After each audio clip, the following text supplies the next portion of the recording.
Tu nombre y apellido, tu tamaño, el color y tipo de cabello, el color y la forma de tus ojos, el color de tu piel, tus huellas dactilares, el tono de tu voz, tus gustos y la manera como expresas tus emociones.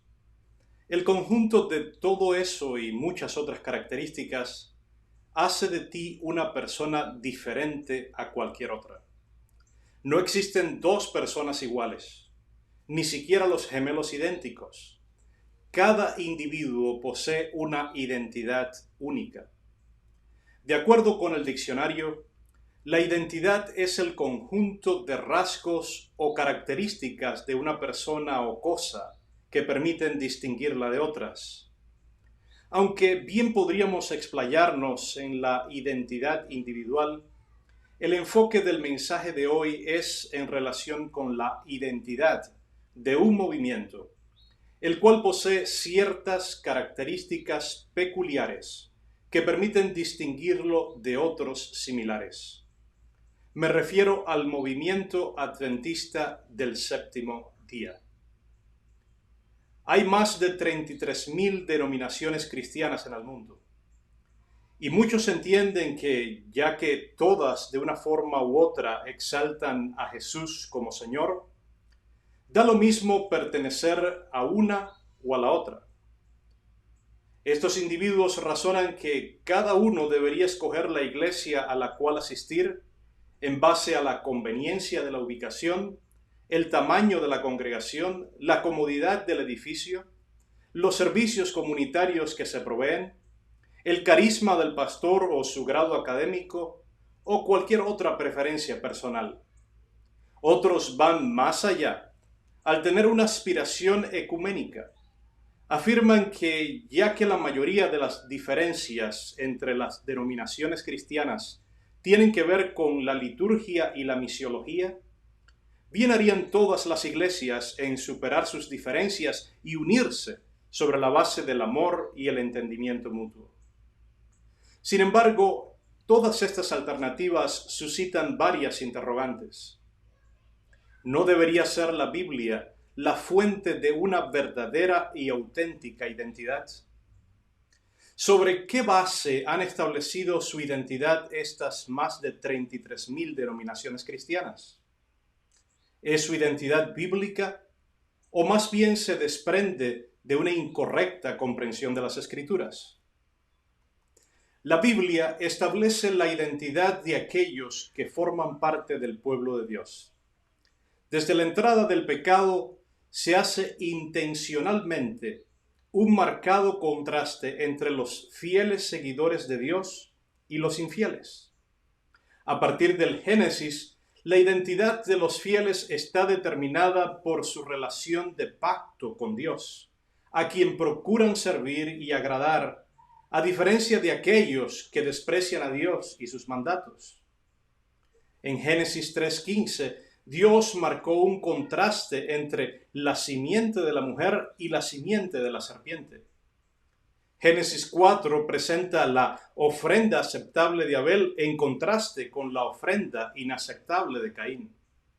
En Génesis 6:2 se establece una diferencia entre los hijos de Dios, es decir, los descendientes de Set, y las hijas de los hombres, o los descendientes de Caín. En Génesis 12, Dios llamó a Abraham y lo invitó a salir de su tierra natal y de su casa paterna para establecer por medio de su descendencia una nación temerosa de Dios. El Señor le dijo a Abraham: deja tu tierra, tus parientes y la casa de tu padre, y vete a la tierra que te mostraré. Haré de ti una nación grande y te bendeciré. Haré famoso tu nombre y serás una bendición. Dios estableció la nación de Israel con el propósito de que las demás naciones fueran atraídas al Dios verdadero. Les dijo: ustedes son testigos de lo que hice con Egipto y de que los he traído hacia mí como sobre alas de águila. Si ahora ustedes me son del todo obedientes y cumplen mi pacto, serán mi propiedad exclusiva entre todas las naciones. Aunque toda la tierra me pertenece, dice Dios, ustedes serán para mí un reino de sacerdotes y una nación santa. En este pasaje se destacan ciertas características que harían de Israel una nación diferente. Su identidad propia provendría del hecho de que ellos fueron testigos del poder de Dios al sacarlos de Egipto, de que Dios los escogió entre todos los pueblos para que fueran un reino de sacerdotes y una nación santa. Y además, ellos debían cumplir su pacto y ser obedientes a Dios. Lamentablemente, los israelitas fueron propensos a imitar las costumbres de las naciones vecinas. En su desdichado intento de mezclar la adoración al Dios verdadero con las prácticas paganas de los pueblos vecinos, perdieron la bendición de Dios y su identidad y propósito como nación. Más adelante, Jesús fundó la iglesia cristiana sobre sí mismo, la cual ocupó el lugar de la nación judía y se convirtió en el Israel espiritual de Dios. Se la identifica también como un pueblo peculiar y distinto. El apóstol Pedro en su segunda carta en el capítulo 2 declara: «Mas vosotros sois linaje escogido, real sacerdocio, nación santa, pueblo adquirido por Dios, para que anunciéis las virtudes de aquel que os llamó de las tinieblas a su luz admirable. Vosotros que en otro tiempo no erais pueblo, pero que ahora sois pueblo de Dios, que en otro tiempo no habíais alcanzado misericordia, pero ahora habéis alcanzado misericordia». Como vemos en este pasaje, este pueblo adquirido por Dios fue comisionado a anunciar las buenas nuevas y a modelar las virtudes de aquel que lo llamó de las tinieblas a su luz. Este pueblo peculiar no es como los otros pueblos. Ha sido escogido por Dios. Tiene una misión que le ha sido encomendada divinamente y ha sido llamado de las tinieblas a la santidad. Desde el mismo comienzo, las creencias y valores de la iglesia cristiana primitiva estuvieron en pugna con las costumbres y prácticas de la cultura imperante y con las creencias religiosas sostenidas por la mayoría. El cristianismo resultó impopular y los cristianos fueron odiados y asediados por el simple hecho de ser diferentes a los demás. A partir del siglo IV ocurrió un fenómeno en la iglesia cristiana. Esta dejó de ser perseguida y se convirtió en la iglesia oficial del Imperio Romano.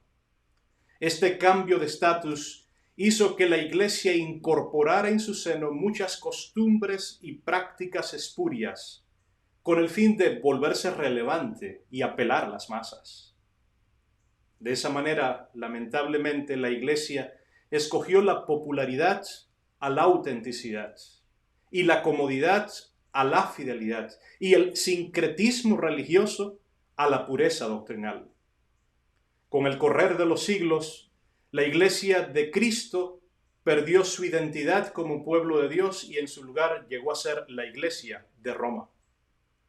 Por un lado, su ambición material, corrupción moral y degradación espiritual llevaron a muchos a aborrecer la fe cristiana y fueron la causa directa del surgimiento del ateísmo. Por otro lado, su descarrío doctrinal trajo como resultado la formación de un sinnúmero de denominaciones cristianas que, aunque en su mayoría surgieron con el fin de reformar a la Iglesia, ellas mismas se quedaron cortas en su comprensión de la revelación bíblica. A través de todos esos siglos de oscuridad espiritual, hubo un remanente fiel que no transigió con la religión imperante, sino que mantuvo su identidad como pueblo de Dios. A mediados del siglo XIX, surgió el movimiento adventista del séptimo día, no como una iglesia más, sino como el pueblo remanente de Dios del fin del tiempo, cuya misión y propósito divinamente asignados lo distinguen de las demás denominaciones cristianas. Apocalipsis 10 habla acerca del tiempo y las circunstancias que rodearían el surgimiento de este movimiento, al cual se le encomienda: es necesario que profetices otra vez sobre muchos pueblos, naciones, lenguas y reyes. Apocalipsis 14 contiene el mensaje final de advertencia al mundo que esta iglesia ha sido llamada a predicar. Apocalipsis 12 describe dos características distintivas de los integrantes de este movimiento: aquellos que guardan los mandamientos de Dios y tienen el testimonio de Jesucristo. El mismo libro de Apocalipsis identifica el testimonio de Jesucristo con el espíritu de profecía. Dice Apocalipsis 19:10 que el testimonio de Jesús es el espíritu de la profecía. Es decir, el movimiento adventista se distinguiría por la observancia de todos los mandamientos de la ley divina y por tener en su medio el espíritu profético. El gran chasco, lo que diera inicio a la iglesia adventista del séptimo día, llevó a los fundadores de este movimiento a volverse a las Escrituras con fervor, oración y humildad. Abiertos a la dirección del Espíritu Santo y a los consejos inspirados que Dios revelara por medio del espíritu de profecía, nuestros pioneros fueron descubriendo en las Escrituras las grandes verdades que serían el fundamento de las doctrinas de esta iglesia profética y que le darían identidad y razón de ser. El sábado del séptimo día como día de reposo, el estado inconsciente de los muertos hasta la mañana de la resurrección, el santuario y sus servicios como tipo de la obra redentora de Dios a favor de la humanidad, la realidad de un juicio pre-advenimiento que se realiza en el cielo y en el que se revisan los casos de todos los profesos seguidores de Dios, la certeza del inminente regreso literal de Cristo a la tierra, la reforma de los hábitos alimenticios y un llamado a un estilo de vida saludable, la interpretación historicista de las profecías contenidas en la Biblia, el aprecio y la aceptación del don profético manifestado en el ministerio de Elena White, entre otras cosas, diferenciaron desde sus mismos comienzos al movimiento adventista de todos los demás grupos cristianos. El mundo vive una crisis de valores e identidad. Mucha gente inconforme con sí misma trata de imitar a sus personajes favoritos de televisión. Basta que alguien influyente se vista de una manera para que muchos otros se vistan de la misma forma. Basta que un ídolo del deporte se haga un tatuaje o se pele de una forma diferente y ahí van miles a hacer lo mismo. De la misma manera, las iglesias sufren una crisis de identidad. Bastó que alguien concibiera el concepto de una mega iglesia para que muchas iglesias consideraran hacer lo mismo.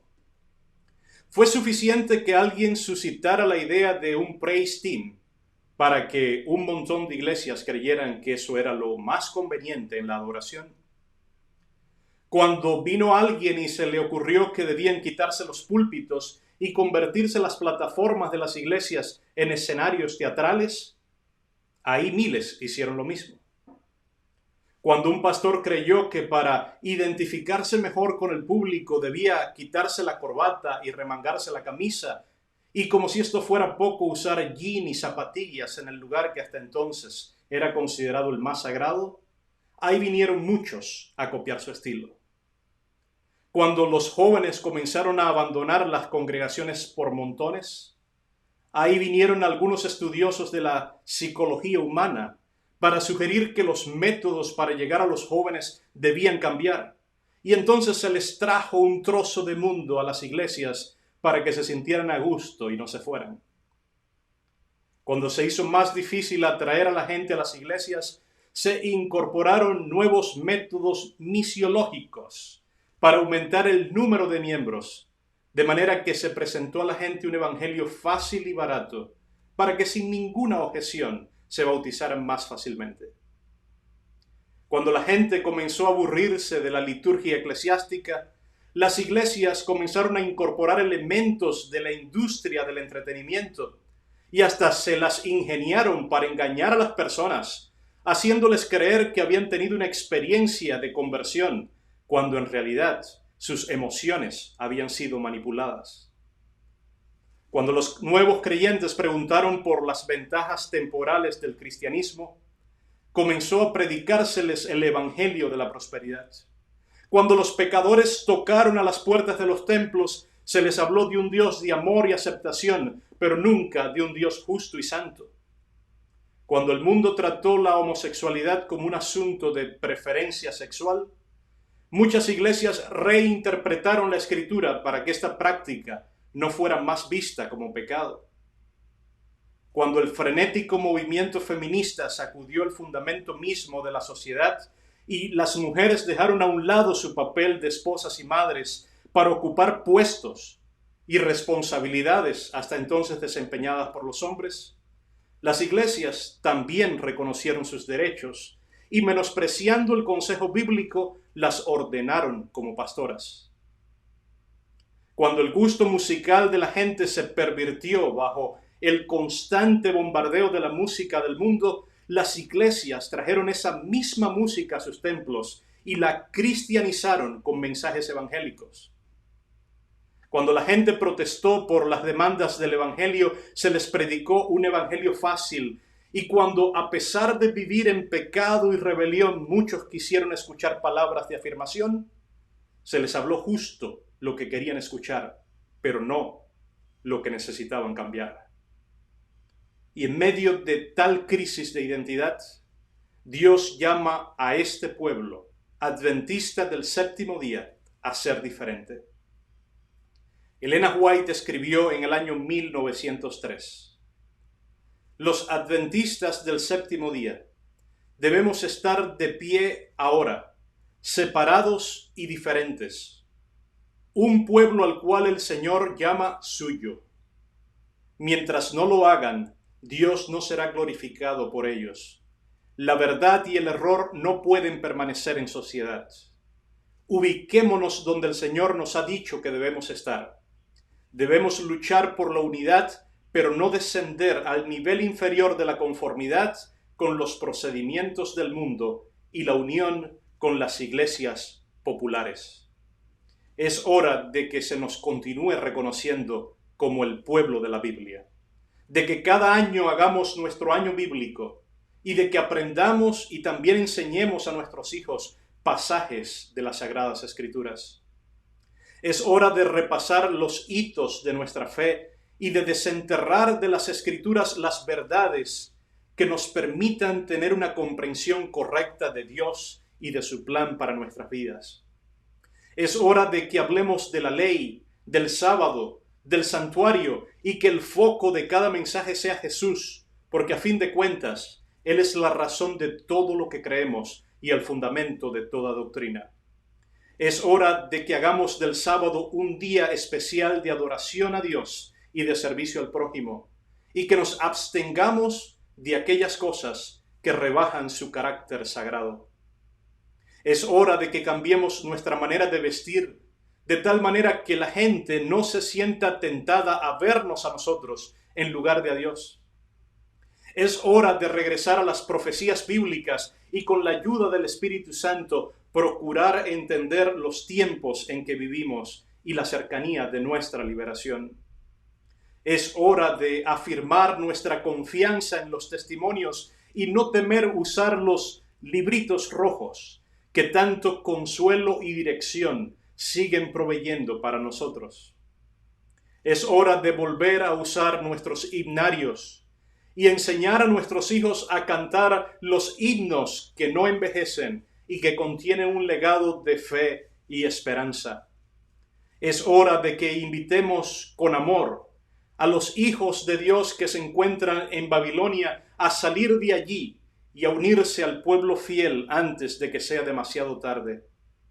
Es hora de que nuestros mensajes exalten a Jesús como nuestro único y suficiente Salvador, que lo presentemos en su vida terrenal ejemplar, en su muerte vicaria, en su continua intercesión, en su obra de juicio y en su inminente segunda venida. Es hora de que nos identifiquemos con Dios y con su iglesia, esa iglesia por la cual Cristo se entregó a sí mismo para santificarla, habiéndola purificado en el lavamiento del agua por la palabra, a fin de presentársela a sí mismo, una iglesia gloriosa, que no tuviese mancha ni arruga ni cosa semejante, sino que fuese santa y sin mancha. La Biblia contiene la historia de dos hermanos que reaccionaron de manera diferente cuando fueron confrontados por crisis que probaron su identidad. Me refiero a Aarón y a Moisés. Durante los primeros años de su vida, Moisés fue criado por su mamá Jocabet, quien inculcó en su corazón el amor y la devoción a Dios. Sin embargo, a los 12 años, Moisés fue llevado al palacio del faraón y allí fue educado en todo lo relacionado con la cultura y la religión egipcias. Un día Moisés tuvo que elegir con quién habría de identificarse, y esa elección tendría repercusiones eternas. Cuando en medio de su crisis de identidad se vio frente a la encrucijada de si escoger permanecer en el palacio del faraón y eventualmente convertirse en el soberano de la nación más civilizada y poderosa de la tierra, o de si identificarse con el pueblo hebreo como uno de sus iguales y echar su suerte con aquellos pobres esclavos a quienes Dios llamaba su pueblo, Moisés escogió identificarse con el pueblo de Dios. Sin detenerse a pensar en los privilegios que perdía o en los riesgos que asumía, se identificó con sus hermanos hebreos. Por otra parte, Aarón también fue confrontado con una crisis de identidad. Mientras Moisés estaba en el monte con Dios, el pueblo comenzó a impacientarse y acercándose a su sumo sacerdote le pidieron que, ya que Moisés se demoraba, les hiciera dioses para que los guiaran hasta Canaán. Aarón se encontró en una encrucijada. O se mantenía de parte de la justicia y la verdad y rechazaba de una vez tal insinuación idolátrica, o se doblegaba a la mayoría y se identificaba con los idólatras. Tristemente, Aarón escogió esto último. Él hizo el ídolo y luego, en un intento fallido por sincretizar la idolatría con la adoración al Dios verdadero, pregonó y dijo: mañana será fiesta para Jehová. Y hoy, mi querido hermano y amigo, hoy cuando el mundo sufre de una profunda crisis de identidad, tú, al igual que Moisés y Aarón en el pasado, debes tomar una decisión. ¿Con quién decides identificarte? El famoso artista Gustave Doré un día se presentó ante un alcalde de una ciudad en Francia en busca de un favor, alegando la fama de su nombre. Conozco las pinturas de Doré, dijo el alcalde, pero ¿tiene usted algún documento que lo identifique como el célebre artista? No, señor, pero permítame unos momentos. Y sacando un papel y un lápiz del bolsillo, se acercó a la ventana y en unos pocos momentos dibujó el panorama que tenía delante de sí y lo presentó al alcalde. Señor, dijo este, ahora veo que usted es realmente Gustave Doré. Este dibujo lo ha identificado. La mejor manera de revelar nuestra identidad como parte del pueblo de Dios es dejar que los demás vean la obra maestra que Jesús está haciendo en nuestras vidas a través de su Espíritu Santo. No tengas miedo de mostrar a Jesús, de revelar su verdad. El mundo lo necesita hoy más que nunca. ¿Quieres decidir formar parte del pueblo de Dios? que guarda los mandamientos de Dios y tiene el testimonio de Jesucristo? ¿Quieres hoy pedirle a Jesús que por medio de su Espíritu cambie tu vida y te haga semejante a Jesús? Oremos. Querido Padre Celestial,